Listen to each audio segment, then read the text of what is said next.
Asyhadu an la ilaha illallah wa asyhadu anna Muhammadan abduhu wa rasuluh. Allahumma salli ala nabiyyina Muhammad wa ala alihi wa ashabihi ajma'in. Yang sama-sama kita hormati Bapak Wakapolri, begitu juga Pak Irwasum Polri, KSDM Kapolri, para pejabat utama Mabes Polri dan seluruh personel Polri yang mengikuti pengajian ini, baik yang hadir di aula ini dan juga yang hadir lewat via Zoom. Semoga semua dalam lindungan Allah Subhanahu wa taala. Saya ini termasuk rakyat biasa dan saya menyaksikan kepolisian sudah berkhidmah untuk negara ini. Kami sebagai rakyat kecil menyampaikan terima kasih sudah menjaga negeri ini. Barakallahu lakum, semoga Allah memberkahi hidup Bapak Ibu semua. Kami menjaga dari sisi yang lain. Kami menjaga dari sisi keagamaan, spiritual dan pemikiran. Sekarang saya yakin mungkin di tubuh Polri sendiri ada masalah yang sama. Masalah pemikiran. Pemikiran beragama. Ya. Itu juga terjadi di kalangan kami. Para pendakwah, para guru ngaji, para ustadz, para kiai juga mengalami hal yang sama. Virus pemikiran lebih berbahaya daripada virus di badan. Karena dia tidak terlihat. Tapi dapat diterjemahkan kalau sudah ada kata-kata. Baginda Nabi Muhammad SAW, beliau dibayangkan oleh banyak orang sebagai seorang yang tegas, sebagai seorang yang kasar, sebagai seorang yang kaku. Akhirnya ada seorang sahabat, nama Jabir bin Samurah dan juga Al-Bara' bin Azib. Orang yang kedua ini, sahabat yang kedua ini ditanya, "Wahai Bara, apakah betul wajah Nabi itu sangar? Wajah Nabi itu kaku? Nabi itu dihormati di bumi dan di langit. Beliau tembus, naik ke langit, para malaikat ucapkan selamat salam kepada beliau dan hormat. Bahkan ketika malaikat Jibril, kalau boleh kita sebut itu Jibril malaikat bintang 4, Kapolrinya malaikat lah. Itu hormat kepada Nabi Muhammad SAW dan tidak diizinkan menembus kepada arsy Allah, hanya berhenti di Sidratul Muntaha. Jadi alam tertinggi di atas langit namanya Sidratul Muntaha, di atas itu ada lagi namanya arsy, singgasana pencipta alam semesta. Tapi ketika Nabi Muhammad SAW turun, beliau tetap menjadi seorang ayah bagi anaknya, menjadi guru ngaji bagi sahabat-sahabatnya. Lain halnya ketika beliau sedang berperang. Maka Sayyidatuna Aisyah dan Anas bin Malik mengatakan, "Kana Nabiyyu sallallahu alaihi wasallam la yadribu ahadan." Nabi tidak pernah memukul seseorang illa wa huwa fi sabilillah, kecuali dia sedang berjuang jihad perang fi sabilillah. Ini prinsip-prinsip ini barangkali bisa diambil oleh teman-teman sahabat-sahabat yang berkhidmah untuk menjaga negeri ini. Jangan main fisik sebelum perang. Ya, pendekatan rohani, pendekatan akhlaki, pendekatan yang sifatnya lebih manusiawi, dahulukan itu. Seperti Rasulullah SAW, yang mana beliau rahmatan lil alamin, beliau sayyidul alamin. Jadi ketika Ibunda Aminah hamil, itu perlu didatangi oleh malaikat Jibril. Apa kata malaikat Jibril? "Wahai Aminah, yang kamu kandung itu adalah penghulu pemimpin alam semesta." Bukan hanya pemimpin satu institusi, tapi alam semesta. Makanya Nabi bisa ngobrol dengan hewan.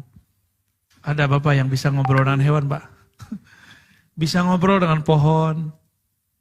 Ada Pak cara ilmunya. Cuma nggak mungkin saya kasih ke Pak Wakapolri ya. Pak Wakapolri, Pak semua nggak mungkin. Karena tugasnya beda. Tugasnya untuk hal yang berbeda. Cukuplah itu bagian para aulia-aulia Allah Subhanahu wa ta'ala. Untuk apa ilmu itu nanti? Nabi tunjukkan dulu untuk nanti. Karena di akhir zaman Mungkin nanti akan ada satu masa kita nggak bisa lagi pakai mic, nggak bisa pakai Zoom, kehabisan energi di alam semesta, kita kembali manual. Tapi kapan itu terjadi, wallahu a'lam. Maka kita nggak bisa nelfon, nggak bisa nge-zoom, nggak bisa video call. Terus kita menghubungin orang pakai apa? Dulu Sayyidina Umar, ketika beliau sedang khutbah, tiba-tiba beliau berhenti. Beliau memandang ke arah yang sangat jauh. Lalu beliau mengatakan, wahai Panglima Sariyah, naiklah ke atas bukit. Naiklah ke atas gunung. Ternyata beliau bulan lalu mengirim Panglima namanya Sariyah, dikirim ke wilayah utara. Jarak antara Sayyidina Umar dengan Sariyah sekitar 2 atau 3 bulan perjalanan onta. Tapi beliau bisa berkomunikasi, bertelepati. Dan beliau berkalam di sini, didengarkan oleh para sahabat. Tapi suaranya terdengar sampai ke tempat Sariyah, wilayah Syam, wilayah Suriah atau Irak sekarang. Itu terjadi di masa Sayyidina Umar. Sayyidina Umar waktu itu adalah Amirul Mukminin, presidennya umat Islam saat itu. Itu juga sama kayak handphone, Pak. Jadi itu smart kolbu namanya, ya. Smart kolbu.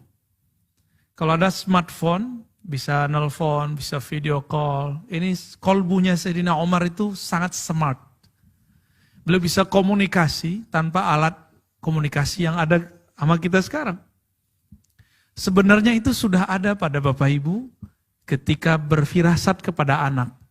Anak kita kenapa-kenapa, pernah punya firasat Bapak Ibu? Pernah ya? Firasat itu adalah telepati atau komunikasi dari smart kolbu yang tidak dilatih. Cuma karena ada hubungan spesial antara kita dan pasangan, kita dan anak, maka dia bisa terkoneksi. Jadi bagaimana cara menghubungkan ini? Ada caranya, itulah rahmatan lil alamin. Itu adalah passwordnya. Mencintai, menyayangi alam semesta. Jadi Nabi itu, Umar itu sayang kepada semua yang ada di alam semesta, maka beliau itu bisa berkomunikasi dengan alam, bisa berkomunikasi dengan siapa saja. Bapak, Ibu, saudara, sahabat dimakan Allah, itu pengantar dari kajian saya tentang Maulidur Rasul Sallallahu Alaihi Wasallam. Saya ingin berbicara tentang satu kisah yang ada di hadis pertama Sahih Muslim. Jadi ada satu kitab hadis namanya Sahih Muslim. Di hadis pertamanya nanti kita bisa memahami kenapa ada di tengah umat Islam orang yang sedikit agak saklek.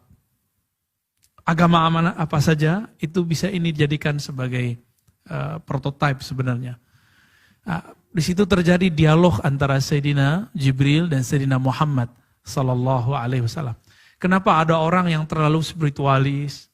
Kenapa ada orang yang agak mungkin kelewat toleran, sampai kemudian melanggar prinsip-prinsip beragama juga ada. Itu karena ada 3 prinsip yang akan kita lihat ini. Ya. Satu kali Sayyidina Jibril datang kepada Nabi, nyamar. Jadi seseorang laki-laki, mirip dengan Nabi Yusuf, atau di masa beliau disebut dengan Dihya. Lalu tiba-tiba masuk, Sayyidina Umar kolbunya paling tajam. Beliau mengatakan, ini orang kami tidak kenal. Ini orang bajunya tidak terkena debu. Ini orang kok bajunya sangat rapi. Umar itu sama kayak orang dukcapil, ngerti KTP orang. Jadi ngelihat muka orang, tahu, wah ini orang si Anu, orang sini, kabilah ini, suku ini. Tapi dilihat dia oleh Sayyidina Umar, ini tidak mirip siapa saja, kecuali Dihya, tapi Dihya bukan dia. Tiba-tiba masuk dan duduk di depan baginda Rasulullah Sallallahu Alaihi Wasallam. Ketika duduk, beliau meletakkan tangannya di atas pahanya, lalu menyapa Nabi Muhammad. Ya Muhammad, wahai Muhammad. Tambah curiga. Ya, masa kok bukan panggil ya Rasulullah? Kalau ya Rasulullah pasti orang Madinah. Tapi kalau ya Muhammad bisa jadi bukan makhluk dari sini, tapi makhluk dari langit. Inilah keberkahan bagi sahabat-sahabat Nabi. Mereka kedatangan Sayyidina Jibril dalam rupa manusia. Jadi jangan-jangan Bapak lagi tugas, Pak. Itu yang bantu tuh malaikat. Siapa tahu. Tapi dia pakai baju biasa. Jangan-jangan dia pakai baju seragam juga ya. Ya, siapa tahu. Karena itu akan berlaku setiap hari, setiap saat. Malaikat itu bisa dipanggil. Kayak Bapak ini dipanggil oleh teman dengan nama kecil, pasti ngelirik. Bapak pasti punya nama kecil ya. Kalau ada orang manggil nama kita dengan nama itu, kita langsung balik badan. Wah, ini kayaknya orang kampung saya nih. Ya, pasti orang yang pernah dekat dengan saya ini. Tapi kalau dipanggil dengan nama jabatan, wah, kita agak tegap dikit, Pak. Tapi kalau nama kecil, kita langsung mengecil. Nabi Muhammad dan para sahabat, beberapa mereka diberikan pengetahuan mengenai ini. Tiba-tiba beliau mengatakan, ya Muhammad akhbirni anil Islam. Jadi ada 4 pertanyaan yang kita ringkas menjadi 3. Saya menyebutnya sebagai trilogi keislaman, trilogi beragama. Kalau ini sesuai beres, seorang akan menjadi muslim rahmatan lil alamin. Jika tidak, dia akan nyerempet dikit jadi ekstrim, nyerempet dikit jadi liberal gitu ya. Jadi kenapa ada orang-orang begitu di kalangan umat Islam? Karena 3 hal ini tidak dikuasai dengan baik. Pertanyaan pertama Sayyidina Jibril adalah, akhbirni anil Islam. Ceritakan kepadaku, jelaskan kepadaku apa itu al-Islam. Al-Islam dijawabnya dengan rukun Islam. Rukun Islam ada berapa, Pak? Ada 5 ya? Ada 5. Persis dijawab dengan rukun Islam. Cuma perbedaannya di susunan setelah sholat, puasa, gitu di hadisnya. Kalau di hadisnya, sholat, zakat ya. Sedangkan yang kita hafal, sholat, zakat. Puasa dulu ya. Seharusnya itu dibalik. Tapi tidak masalah. Lalu, Sayyidina Jibril mengatakan, shadaqta, kamu benar. Apa kata Umar? Ajibna lahu yas'aluhu wa yusaddiqu. Kami heran kok dia nanya tapi mengiyakan. Berarti orang ini bukan lagi belajar, tapi sedang ada misi mengajar. Apakah dia ngajar Nabi? Tidak mungkin. Mungkin dia mengajar orang yang hadir bersama Nabi sallallahu alaihi wasallam. Setelah itu dia bertanya lagi, apa itu iman? Dijawab dengan rukun iman. Sudah hafal semua pasti ya. Yang paling berat itu bukan rukun yang mana, rukun yang terakhir. Percaya kepada takdir, qada dan qadar. Tapi kalau di hadis kalimatnya bukan qada dan qadar.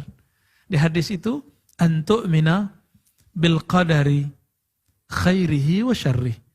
Kamu percaya kepada kadar. Kadar itu ukuran yang Allah berikan kepada kita menjalani hidup.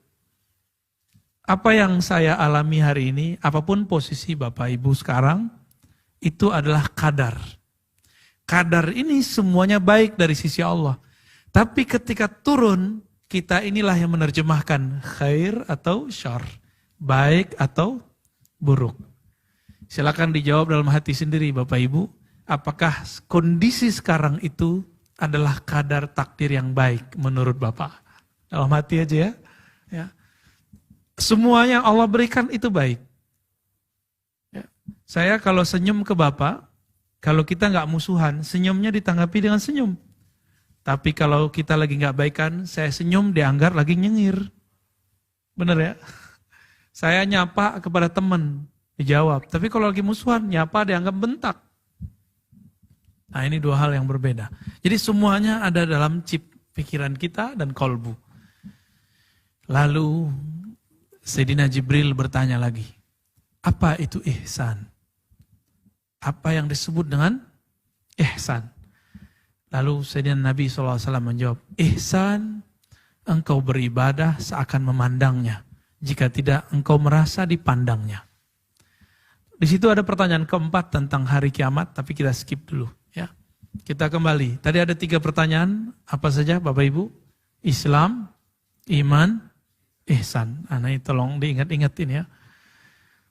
Ini disebut dengan ad-din, agama. Jadi agama itu komponennya ada 3 itu. Sebenarnya ditambahkan 1 tentang akhir zaman. Supaya tidak halu, harus belajar yang keempat. Tapi untuk siang ini kita cukupkan dengan 3 itu. Al-Islam, coba lihat rukun Islam dari rukun pertama sampai rukun yang kelima, itu semua amalan zahir. Syahadat dengan lisan. Apalagi? Yang kedua, sholat 5 waktu. Itu dengan tubuh. Bisa nggak Bapak ini sholat pikirannya kemana-mana? Hampir tiap hari ya. Sholat tapi pikiran kemana-mana. Bener ya? Saya juga sama Pak. Tapi saya ada clue-cluenya. Cara masuk dan cara keluarnya. Jadi ketika masuk, pikiran kita mulai kita fokuskan. Ternyata pikiran ini emang objeknya banyak. Sholat itu tidak dengan pikiran, tapi sholat itu dengan kolbu. Maka ketika kita sholat, kita mulai dengan wajah tu Allah atau Allahumma ba'id baini. Wajah tu ini paling mengena. Ya Allah, aku hadapkan kolbuku, ruhku, jiwaku kepadamu. Kalau sudah dimulai dari kolbu itu nggak bisa selingkuh. Pikiran bisa selingkuh, Pak. Pikiran kita bisa memikirkan 2 objek dalam waktu yang bersama, 3 atau 4. Tapi kalau kolbu tidak bisa. Kolbu itu hanya 1. Jadi kolbu ini maunya poligami nggak mau. Maunya dia apa? Dia monogami. Ya. Dia objeknya hanya 1. Karena tidak ada orang punya 2 hati dalam 1 rongga dada, nggak ada. Jadi cara sholat yang nikmat itu dengan kolbu. Jangan bawa urusan kerja ke dalam sholat. Bawalah prinsip sholat ke dalam kerja. Ini jangan dibalik. Ya, kalau sholat kepalanya di bawah nggak kalau pas sujud. Nah, itu namanya prinsip ketawaduan. Prinsip rendah hati. Jangan dibawa saya punya jabatan ini di luar sholat, kita bawa ke dalam sholat. Nah, itu gawat. Ya, berbahaya itu. Tapi dalam rukun Islam itu cuma zahir. Kamu sholat 5 waktu selesai. Nggak diurus kolbu. Nomor 3, zakat. Zakat juga materi. Lalu, apa lagi? Puasa. Puasa juga fisik. Yang terakhir haji. Haji fisik atau kolbu? Secara fisik ya. Maka apabila kita lihat ini, Al-Islam melahirkan ilmu namanya hukum zahir. Orang kalau belajar Al-Islam, nanti akan obrolannya 4 kosakata aja. Sah, batal, atau boleh, tidak boleh. Itu artinya. Yang kedua, tadi udah 2 itu ya, berarti 3 dan 4. Sunnah, bid'ah. Jadi kalau Bapak Ibu ini dominan belajar Al-Islam zahir, ntar ngomongnya sunnah, bid'ah. Sunnah, bid'ah. Boleh, gak boleh. Di antara kita pasti ada yang sedang di tahapan belajar Al-Islam. Sehingga kalau berbicara tentang agama, kayaknya nyerang orang terus. Oh ini gak boleh, ini boleh.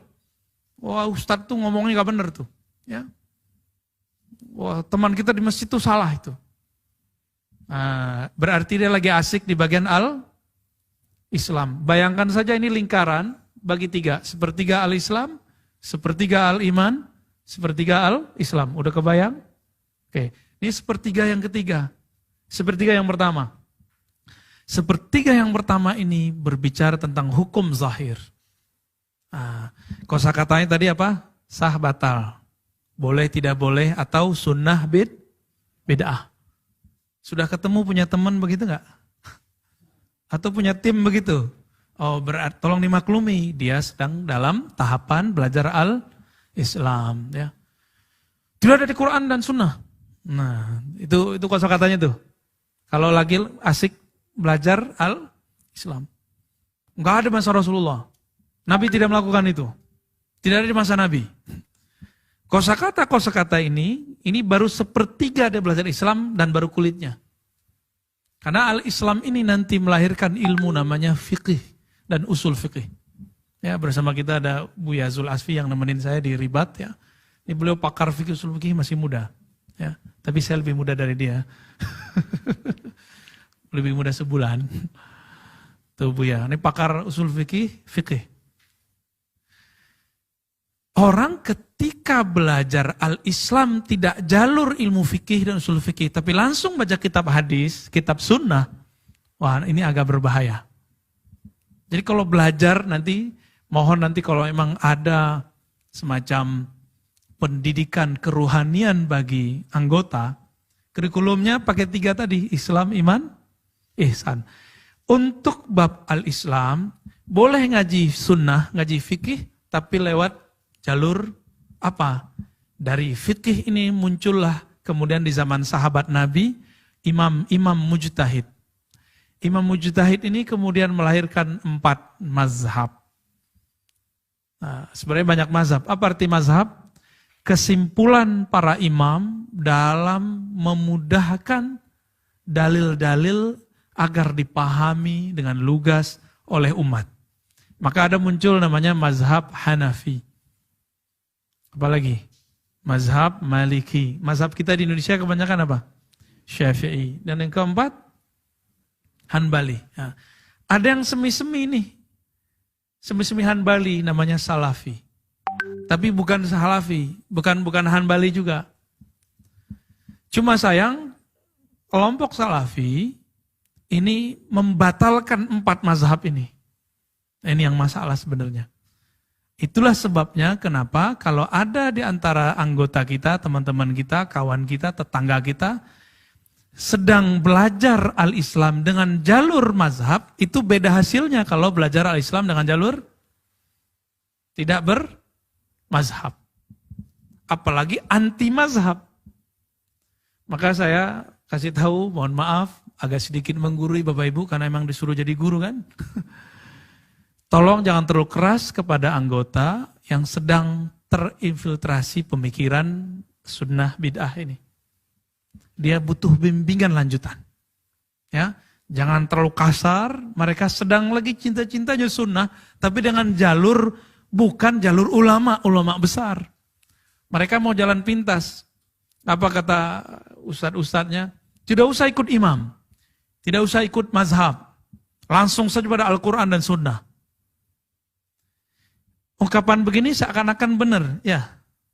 Seakan-akan benar gak? Ngapain ikut imam? Kan imam bukan nabi. Seakan-akan ini benar. Ngapain buku pakai fikih? Fikih-fikih nggak perlu, langsung aja ke hadis. Gimana cara jawabnya nih Pak? Al-Quran itu sampai kepada kita lewat imam. Kalau nggak boleh ikut imam, kita harus buang Quran kita yang ada. Bapak Ibu, tadi yang dibaca oleh tim kita, siapa tadi yang baca Quran? Afwan, wah namanya bagus sekali. Ini suka memaafkan ini.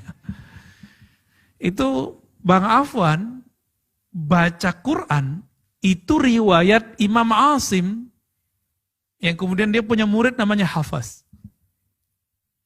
Ya, kemarin saya bertemu seorang kiai di Jawa Tengah. Ini baru balik nih Pak. Ya, malam tadi kita baru nyampe. Saya mengambil ijazah kepada ulama yang punya silsilah keilmuan tadi. Ijazah itu izin membaca Quran, izin mengamalkan ilmu, menyampaikan ilmu dengan jalur otoritas seorang syekh. Baru nyambung, ternyata dia nomor keberapa gitu di bawah Nabi SAW. Ada otoritasnya. Saya juga ngambil ijazah zikir, ijazah baca kitab, ijazah kitab hadis. Ada semacam processing pemberian ijazahnya. Hak otoritasnya itu ada. Al-Quran yang kita baca sekarang, kalau tidak ada imam, tidak sampai kepada kita. Jadi yang kita baca itu Al-Quran qiraat Imam Asim. Kalau ada orang mengatakan, gak usah apa ikut imam, berarti pinggirkan dulu Al-Quran. Oke. Sekarang yang kedua, gak usah ikut mazhab fikih, langsung saja ke hadis, sunnah. Yang nulis kitab sunnah imam bukan? Siapa nama imamnya Pak? Sering dengar HR Bukhari. Hadis riwayat Imam Bukhari. Berarti itu imam bukan? Duluan mana Imam Bukhari dengan 4 mazhab tadi? Duluan 4 mazhab. Ternyata Imam Bukhari bisa nulis seperti itu karena berguru kepada imam mazhab dan murid-muridnya. Imam Bukhari itu lahir sekitar tahun 154 Hijriah. Sekarang 1443 Hijriah. Gak usah dihafal Pak ya, diingat-ingat aja. Beliau pernah berguru kepada murid Imam Syafi'i, namanya Imam Ahmad bin Hambal atau Hanbali. Kalau Hambali di Indonesia ngebom ya. Ya, emang namanya Hambali. Hambali apa namanya? Tapi udah tobat ya? Udah. Alhamdulillah. Selamat ya. Kembali ke jalan Allah Subhanahu wa ta'ala. Kalau emang udah tobat ya. Ada lagi imam-imam yang lain. Imam Bukhari, penulis kitab sunnah Sahih Bukhari, itu berguru kepada imam mazhab. Imam Ahmad bin Hambal. Dia berguru juga kepada murid Imam Bukhari, yang Imam Syafi'i yang lain, namanya Imam Al-Humaidi. Jadi beliau ini orang Uzbek, bukan orang Arab asli. Merantau, pergi ke Mekah, pergi ke Madinah, pergi ke Baghdad. Sampai di Mekah, beliau berguru kepada murid Imam Syafi'i namanya Al-Humaidi, seniornya Imam Ahmad. Ahmad bin Hambal tadi. Jadi kalau ada orang mengatakan gak usah ikut mazhab, langsung saja ikut Al-Quran dan Sunnah. Loh, Sunnah yang mana? Yang langsung ke Nabi. Pasti lewat imam. Imam Bukhari tadi tahun berapa lahirnya? 194. Berarti jarak beliau dengan Nabi wafat tahun 11 Hijriah. Berapa tahun? Hitung aja ya. Lumayan itu. Tidak mungkin seorang Imam Bukhari langsung mengambil kepada Nabi. Kalau ya berarti hadisnya palsu. Karena beliau nggak bertemu Nabi. Kayak kita nih ketemu nggak dengan Soekarno? Enggak. Lalu kalau ada orang bilang saya ketemu Soekarno, bohong nggak dia? Berita orang bohong disebut berita palsu. Bahasa ilmu hadisnya hadis maudhu, hadis palsu. Ilmu hadis juga begitu sama, ya.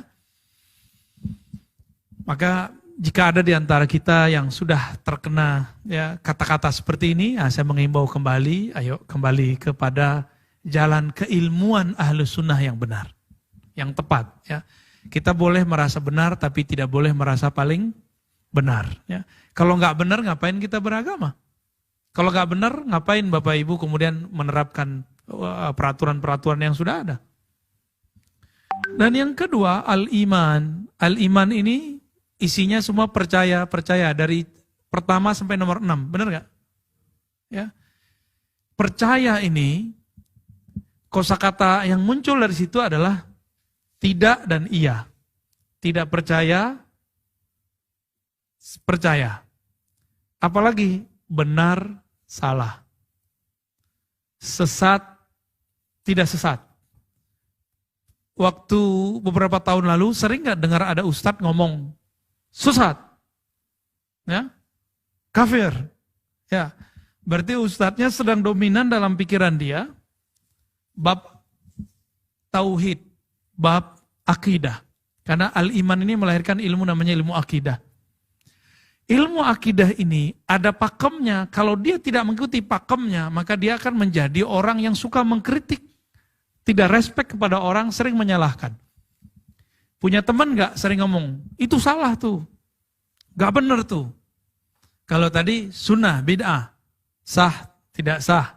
Kalau sekarang, benar, salah. Benar, salah. Ya kalau dalam dunia hukum kita sebut hukum normatif. Bedanya, kalau yang tadi hukum zahir, sekarang hukum akal. Hukum tentang percaya dan tidak percaya. Akal itu suka mengkritik nggak? Suka jadi juri nggak, Pak? Bapak ketemu orang atau mendengar satu kuliah umum, dalam pikirannya pasti mencoba-coba dulu. Mempercayai atau tidak mempercayai. Menerima atau mengkritisi. Itu yang kerja ini. Kalau tadi fikih zahir kita, maka hukum zahir, wudu, tidak wudu. Kalau ini sudah beda. Ini sudah beda. Ini masuk ke bab pemikiran. Orang kalau dominan ngaji akidah, maka dia akan menjadi keras dan ekstrim. Kajian ini belakangan dikenal dengan tauhid. Nah ini, kata tauhid ini bagus, tapi sering disalahgunakan untuk ajaran-ajaran yang sedikit saklek. Ya. Beberapa waktu ada orang yang nantang saya debat, dia membawa nama suku kami. Ya, belakangnya bertauhid gitu. Karena sudah dominan doktrin kata tauhid, tauhid, tauhid dalam diri dia, dia menganggap di luar dia ini bukan tauhid. Ini coba lihat, sudah dengar belum ada ustadz ngomong Wali Songo itu tidak ada. Bagi mereka Wali Songo itu musyrik. Bagi mereka orang-orang yang ziarah-ziarah Wali Songo itu musyrik. Sudah sering dengar kali ya? Kalau di search di YouTube sudah banyak yang membicarakan itu. Ya. Karena dia sudah kebanyakan belajar teori tauhid, tapi tidak masuk kepada rukun iman. Dia masuk serius di bab tauhid, tapi tidak masuk ke rukun iman. Orang beda faham aja kemudian dianggap sesat. Ya. Bapak Ibu waktu kecil dulu belajar sifat Allah nggak? Wallah wujud kidam bakoh. Bener ya? Walaupun seragamnya beda sama saya nih, tapi ternyata akidahnya sama kan? Bener Pak, apalagi orang Betawi nih ya. Allah wujud kidam bakoh. Mukhalafatuhu lil hawadis. Oh itu ada disebut dengan sifat 20. Mereka yang sudah dominan belajar ini, atau jalur yang lain. Jalur pembagian tauhid jadi 3, nih hati-hati Pak. Ada jalur bukan sifat 20. Dia membagi tauhid menjadi 3, uluhiyah, rububiyah, asma dan sifat. Doktrin ini akan menganggap sesat yang Bapak hafalkan, Ibu hafalkan dari kecil. Itu karena kelebihan belajar bab al-iman tentang tauhid itu. Apa kata mereka? Sifat 20 itu sesat. Gitu. Itu ajaran yang tidak tepat. Berarti Bapak ini orang sesat semua ya. Gimana Pak? Nanti jangan kaget Pak, Bapak punya bawahan nyesatin Bapak. Ya, punya tim, punya anggota, lalu nyerang Bapak nanti. Jangan heran. Kalau itu terjadi ya. Saya berharap kepada ya teman-teman semua, ya anggota, tolong belajar tauhidnya jangan lewat YouTube. Langsung ngaji kepada ahlinya. Di negeri ini yang mendirikan negeri ini, dulu ada anak dari pendiri Nahdlatul Ulama siapa? Kiai Wahid Hashim. Ya. Itu Kiai. Ada Muhammad Hatta. Muhammad Hatta, orang kampung saya. Itu juga sama, belajar sifat 20. Sebut semuanya, selain satu yang non-muslim itu. Ya. Semua belajar hal yang sama. Pendiri negeri ini akidahnya disebut dengan akidah ahlus. Tapi kalau nama imamnya disebut Imam Asy'ari. Namanya apa? Ini harus mulai kenal Pak. Karena ke depan perdebatannya sudah ke sana. Dan ini di antara bapak-bapak ada yang fokus di bidang pemikiran kan. Di bidang mungkin terorisme, ekstremisme. Ini bagian di sini. Karena pengalaman kita, orang tidak ada ekstrim beragama kecuali jalurnya lewat jalur ini. Bapak tahu ISIS? Ya, ISIS itu sudah menyatakan dalam 20 nomenklatur kaedah-kaedah mereka. Mereka menghalalkan darah semua polisi dan tentara di negara manapun. Ya, tahun 2011, 12, 13 saya meneliti mereka. Waktu itu saya masih kuliah. Jadi Bapak ini target mereka Pak. Jadi jangan heran nanti kalau ada masjid di Kapolda mana, di markas mana, itu dibom sama mereka. Masjid loh Pak dibom. Kenapa? Karena mereka menganggap Bapak ini bukanlah seorang yang bertauhid. Apalagi buat maulid. Buat maulid bagi mereka dianggap sama dengan, mohon maaf saya sebut agama Nasrani. Natalan. Coba, Bapak dari tadi kita ada nyanyi-nyanyi seperti teman-teman Nasrani gak? Gak ada kan? Ada yang meyakini Nabi Muhammad sebagai anak Tuhan? Enggak, gak ada. Gak ada kita. Berarti beda dong Natalan kita dengan, kalau ini dianggap Natalan ya. Jadi mereka dengan jalur tadi tanpa mazhab, dan yang kedua, trilogi Tauhid, Uluhiyah, Rububiyah, Asma wa Sifat, akan menyerang bagian ini. Padahal pendiri negeri kita dulu mereka membolehkan buat maulid. Mengajarkan sifat 20. Ya. ISIS yang tadi saya cerita, teologi mereka apa? uluhiyah, rububiyah, asma sifat. 3 tauhid, Pak. Ini tolong diingat-ingat oleh teman-teman polisi yang bersentuhan langsung dengan kelompok ekstrim. Ya. Pasti akidahnya 3 itu. Uluhiyah, coba diulang, Pak. Uluhiyah, rububiyah, asma was sifat. Tapi kalau sudah pegang alat militer, mereka sudah mulai memberontak, ngebom, itu yang ketiga diganti. Uluhiyah, rububiyah, yang ketiga mulkiyah atau hukmiyah. Tauhid uluhiyah, tauhid menyembah hanya Allah, sama kayak kita. Rububiyah meyakini hanya Allah pencipta, miriplah dengan kita. Tapi yang ketiga ini yang beda. Apa? Tauhid asma wa sifat. Nah, nyalahin sifat 20. Kalau itu masih paling debat-debat di grup aja paling ya. Tapi kalau sudah diganti dengan hukmiyah dan mulkiyah, dia positif sebagai teroris. Secara fikroh. Ini usulan saya ya. Jadi kalau mau merumuskan, seorang muslim terjebak ke sana, berarti dia sudah keluar dari keahlusunnahannya. Indikatornya lewat pemikiran tadi. Dia tauhidnya pakai tauhid yang mana, Pak? Itu cara ceknya. Jadi indikatornya dia sudah merubah. Ada namanya tauhid mulkiyah.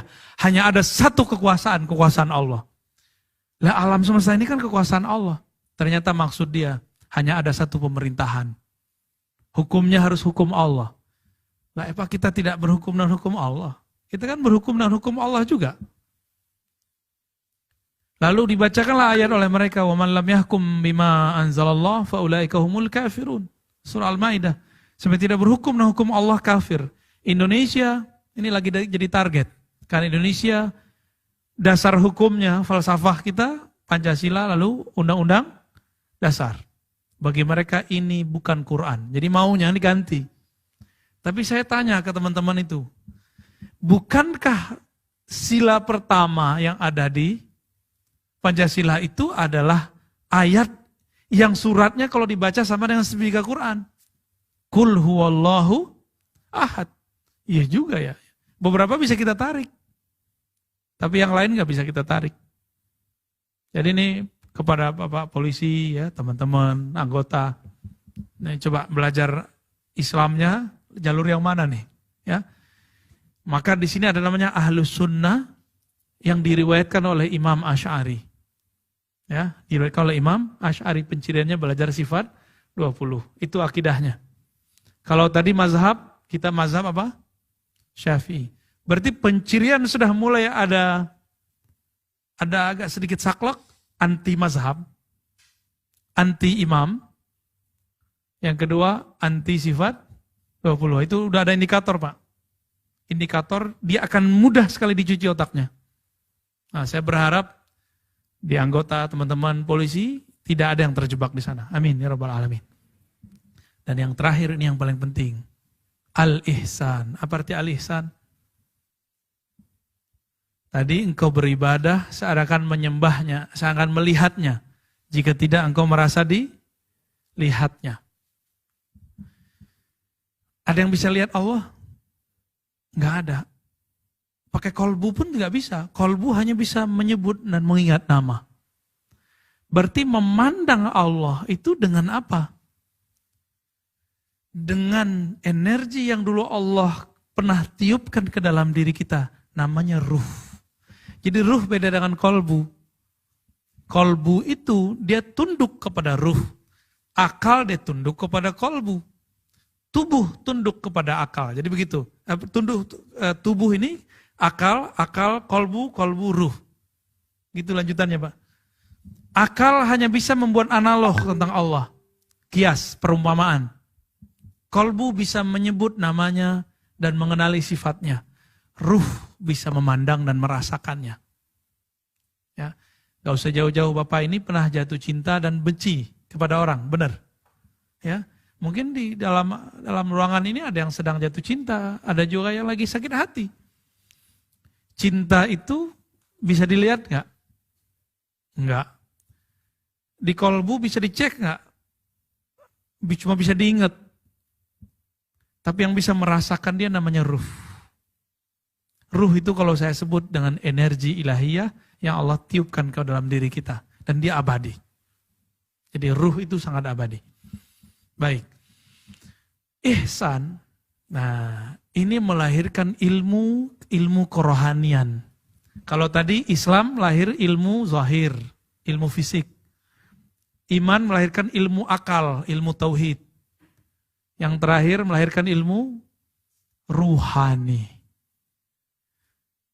Ini harus menjadi kisi-kisi kita belajar agama. Bapak ini jangan hanya belajar, Ibu, ya, jangan hanya belajar zahir Islam. Tapi juga pemikirannya. Dan bahkan masuk ke bab kerohaniannya. Nabi mengatakan, Sallu kama ra'aitumuni usolli. Salatlah kamu sebagaimana kamu melihat aku salat. Ada hadis begitu? Oke. Nabi salat, Nabi nggak ngomong, salatlah kamu seperti aku salat. Ada nggak hadis begitu? Nggak kuat kita. Nabi salat, badannya di bumi, ruhnya sudah memandang sampai ke langit. Memandang ke surga, neraka, tembus. Ada yang bisa sholat begitu? Nabi takbir Pak, langsung ngelihat neraka. Ada yang bisa nggak sholat begitu? Nggak ada. Ya, apa kata beliau? Ketika aku berdiri di tempat sholatku ini, Allah perlihatkan kepadaku amal umatku. Allah perlihatkan kepadaku surga dan neraka. Jadi Bapak Ibu, kita ini duduk di sini sekarang, itu sudah dilihat oleh Rasulullah dulu. Kata beliau, uridat alayya a'malu ummati. Semua amal umatku sudah diperlihatkan kepadaku. Jadi kita duduk begini, sudah dilihat oleh Rasulullah. Cuma kan global, begitu. Semoga dengan menyebut nama beliau dan bersalawat kepada baginda Rasulullah SAW, kita berhak dapat syafaatnya. Amin. Rabbal alamin. Al-ihsan ini melahirkan ilmu kerohanian oleh ulama zaman salaf, ulama terdahulu abad ketiga disebut dengan tasawuf. Apa namanya? Nah, musuh-musuh Islam ingin menghancurkan Islam dari dalam. Gimana caranya? Buat sekelompok yang mengharamkan ilmu tasawuf.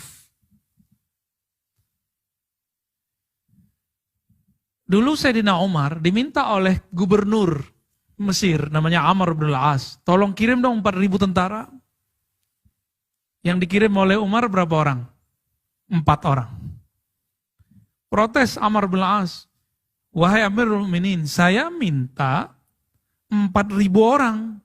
Kenapa engkau hanya mengirim 4 orang? Balas lagi suratnya. Wahai gubernur yang soleh, kamu tidak punya hati kah? Kira-kira begitu kalau bahasa bebasnya. Pandanglah masing-masing yang 4 itu. Kualitas rohaninya sama dengan 1 orang 1.000. 1 orang 1.000. 4 orang jadi 4.000. Maksudnya gimana? Udah kamu kumpulkan pemuda-pemuda Mesir, lalu serahkan kepada mereka. Berapa orang? 4.000. Bagi-bagi 1.000, 1.000. Benar. 4 orang ini dalam sekian bulan melatih 4.000 orang dan semuanya menjadi mujahid fisabilillah. Menjadi abdi negara ya kayak Bapak inilah. Ya. Jadi anggota kepolisian kah atau TNI kah kira-kira begitu. Menjaga negeri. 4 kualitasnya sama dengan 4.000. Kenapa dia punya kualitas gitu? Ternyata yang 4 ini kalau sholat, dia tidak lagi kolbunya di bumi. Dia kalau sudah sholat, dia fokus hanya kepada Allah Subhanahu wa Ta'ala. Ini ihsan. Jadi sholat gak mikirin lagi di sampingnya, ngejar-ngejar kaki, udah enggak. Sekarang karena udah jaga jarak, gak ada lagi orang nyari-nyari kaki. Sholat udah gak mikirin imamnya beda mazhab apa enggak. Sholat sudah gak memikirkan bahwa saya ini harus bacanya begini, enggak. Dia sudah fokus. Kalau Nabi Muhammad sholatnya langsung fillah, ya, billah, lillah. Orang ini minimal usolli, belakangnya lillahi ta'ala. Lumayan ya, karena Allah Subhanahu wa Ta'ala. Ilmu ini melahirkan tasawuf. Tasawuf ini di bawahnya Pak, ada namanya thariqah. Ini yang lagi dibina oleh Habib Lutfi, ya, Abah Lutfi. Ini jalurnya ke sana itu. Banyak mursyid-mursyid. Ya. Saya juga belajar thariqah itu. Beberapa ya. Karena mereka punya sanad silsilah kepada Rasulullah SAW. Dan hemat saya, Ketika seorang beragama tidak punya spiritual ini, kerohanian yang disebut oleh Nabi Ihsan, maka dia kalau berfikih, belajar sunnah, belajar fikih, dia akan saklek. Dia kalau belajar bab tauhid, dia akan jadi ekstrim. Tapi kalau dia disuntikkan ilmu ihsan, ilmu kerohanian, ilmu tasawuf, maka semuanya akan menjadi lembut. Jadi kalau ingin anggota kita kolbunya lembut, kolbunya moderat, kolbunya rahmatan lil alamin, 3 kisi-kisi ini harus dimasukkan, diinstal ke dalam jiwa mereka, dalam pikiran mereka. Jadi jangan hanya didoktrin nasionalis. Ya, banyak yang gak terima ntar kalau dia sudah kena, karena sekarang masuknya lewat YouTube, sosial media. Apakah Bapak pimpinan bisa melarang mereka nonton sebelum tidur? Mendengarkan YouTube tertentu sebelum tidur, kan gak bisa. Ini di luar jangkauan Bapak Ibu nanti. Maka kita harus mengisi kekosongan itu, mengisinya dengan 3 balancing, tawazun, bainal Islam, al-iman, al-ihsan. Belajar yang zahirnya, belajar yang akliyah pemikirannya, juga belajar kerohaniannya. Ya. Semoga kita semua termasuk orang-orang yang diberikan Allah 3 ini. Islam, iman, Islam. Ada yang keempat tapi tidak skip, Pak, tentang akhir zaman. Ya, eskatologi.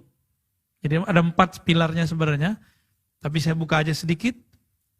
Yang terakhir tentang hari kiamat harus berdasarkan ilmu yang berkesesuaian dengan yang Islam, iman, dan ihsan. Sehingga tidak jadi halu, tidak suka tebak-tebakan masa depan. Bapak masih ingat waktu pandemi awal, ada beberapa dai mengatakan 15 Ramadan akan terjadi dukhon. Dukhon itu kabut besar. Terjadi nggak? Tapi ustadznya minta maaf nggak? Nggak. Dia sudah bikin rusuh umat, tapi dia tidak pernah minta maaf kepada umat. Dia tidak punya sifat afwan. Ya.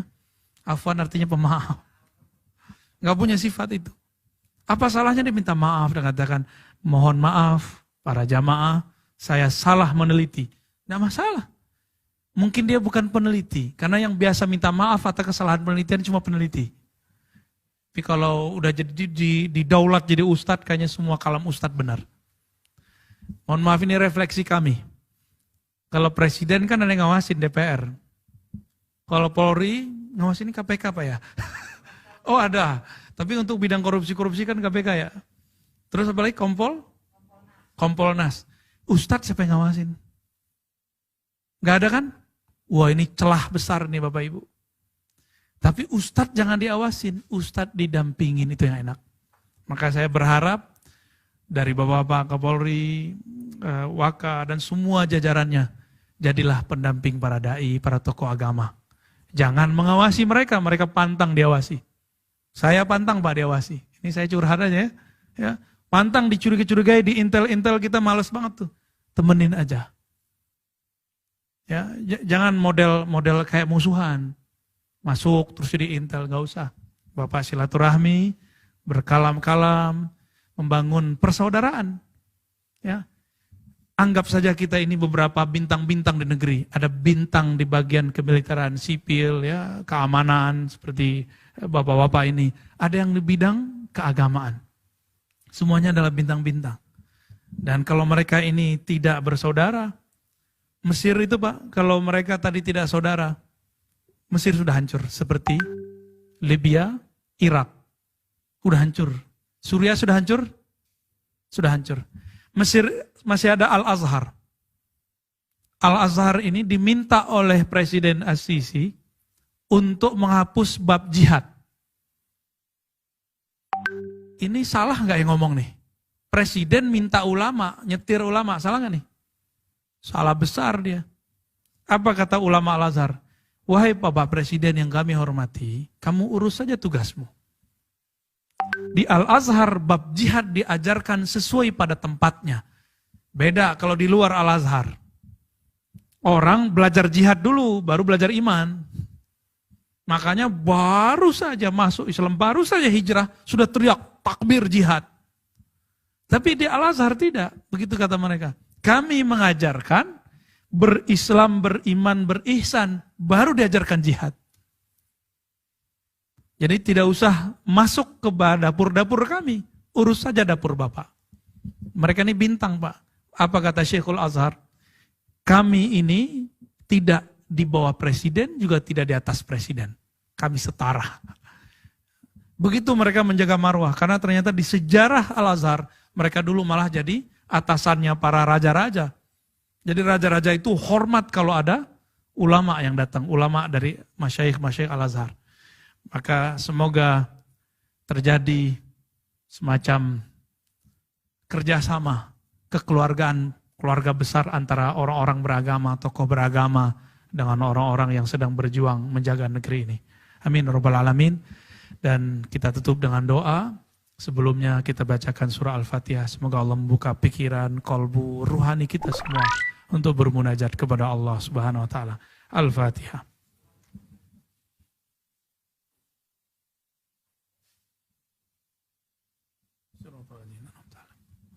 Waladhdallin.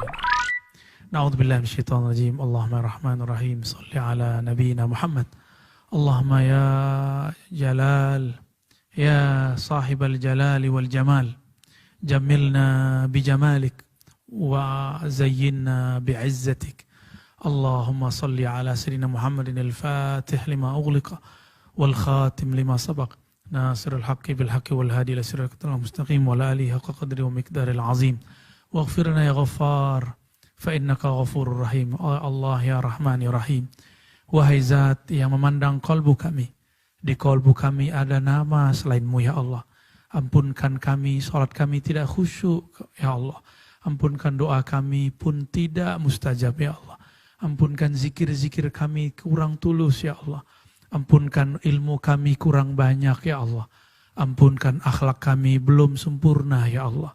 Maka dengan berkah syafaat Nabi-Mu ya Allah, fashfa'na fid dunya wal akhirah. Berikanlah kami syafaat di dunia dan akhirat. Waghfir lana, ampuni kami, ampuni dosa guru-guru kami, orang tua kami. Ampuni dosa orang yang mengurusi negeri ini. Allahumma ya Allah, barik lana wali ahali baladina.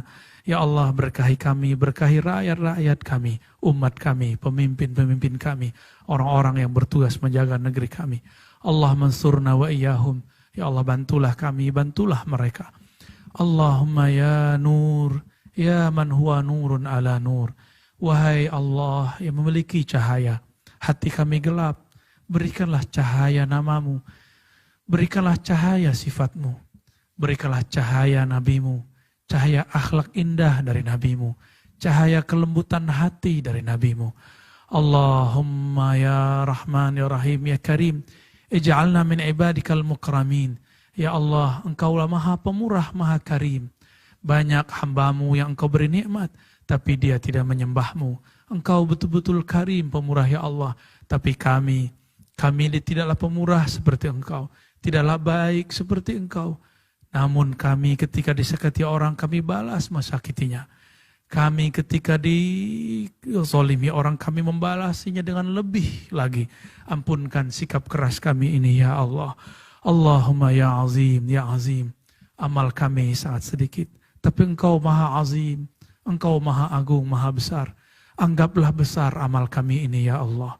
Ya azim, ya kabir.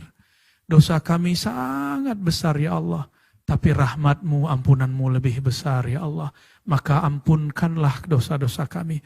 Tutuplah aib-aib kami. Tutuplah aib para pemimpin kami. Tutuplah aib orang-orang yang mengabdi untuk negeri ini. Tutuplah aib semua guru-guru kami, kiai-kiai kami, masyayikh-masyayikh kami, abuya-abuya kami, jamaah-jamaah kami ya Allah. Warzuqna ya Razzaq. Dan berikan kami ya Allah rezeki yang halal, rezeki yang berkah. Berikan negeri ini keberkahan yang rata ya Allah. Dari ujung sampai ke ujung, dari bawah sampai ke atas. Allahumma ya zahir ya batin. Engkau maha mengenal ya Allah. Zahir kami terkadang beda dengan batin kami. Namun Engkau maha pemaaf ya Allah. Ampunkanlah karena batin kami sering mengkhianati zahir kami ya Allah. Rabbana atina fid dunya hasanah wa fil akhirati hasanah wa qina adzabannar. Ya Allah, berikan kami kebahagiaan di dunia dan di akhirat. kebahagiaan di dunia mengikuti sunnah nabimu, di akhirat mendapatkan syafaat nabimu. Wa sallallahu ala nabiyyina Muhammad walhamdulillahi rabbil alamin. Assalamualaikum warahmatullahi wabarakatuh. Kami aturkan terima kasih kepada Abuya Dr. Arazi Hasim MA yang telah memberikan pencerahan kepada kita semua. Dan doa